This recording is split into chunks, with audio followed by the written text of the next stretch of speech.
Yo, bir yerda ministerda ovozam kerak. Iltimos qilaman, oyog'imga gap topmang. Buni yakamizmi yo boshda?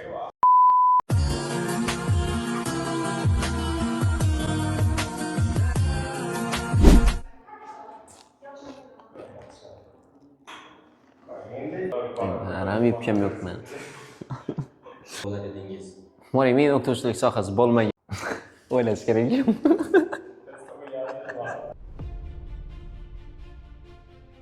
O'qituvchilik sohasini girishimning asosiy sababi opam deb o'ylayman, chunki uni o'zi o'qituvchi va shu qiziqishim o'qituvchilikka, bolalarni o'qitishga qiziqishim shu opam tarafli bo'lgan.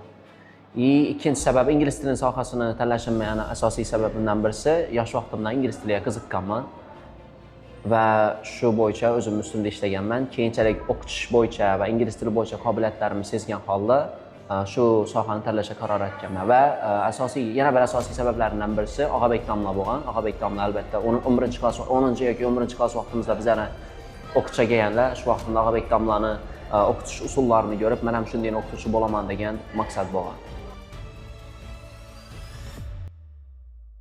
Ingliz tilidagi grammatik qoidalar agarda qahramon bo'lgan vaqtimda eng kuchlisi menimcha conditional type 2 bo'lar edi.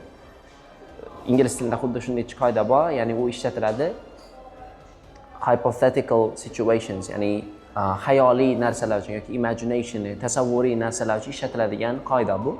Misol uchun nima desak bo'ladi? Agarda meni it tishlasa, men yig'lagan bo'lar edim degani. Ya'ni hali it tishlagani yo'q, yig'lagani endi bo'ladi. Ya'ni hypothetical.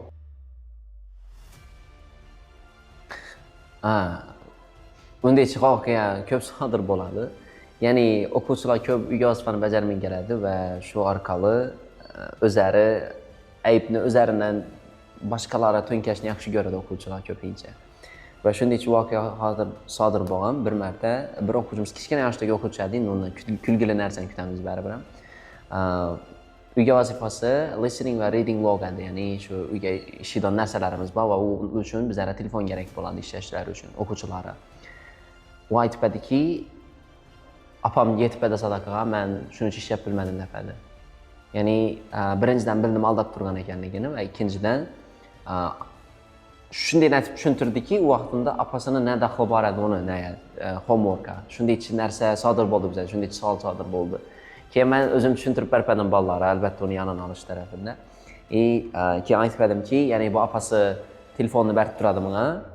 Keyin telefon orqali bu ishlashi kerak edi va opasi yo'q bo'lgani uchun telefon bo'lmagan uchun ishlab bilmagan deb aytib berdim, tushuntirib berdim. Keyin tushunib edi o'quvchilar, lekin shungacha kulib edilar. Lekin funny va creative va avvaldan o'ylangan, yo'l bo'yi o'ylatgan bahona bo'lgan u, men garantiya. Lekin baribir ham bilmadim uni xato ekanligi, lekin kichkina yoshdagi o'quvchi bo'lgani uchun baribir ham so'zlamay qo'ydim.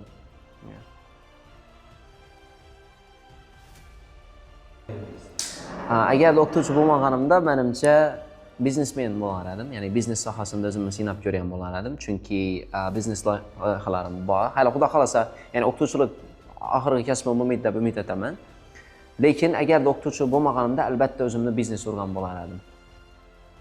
Yes.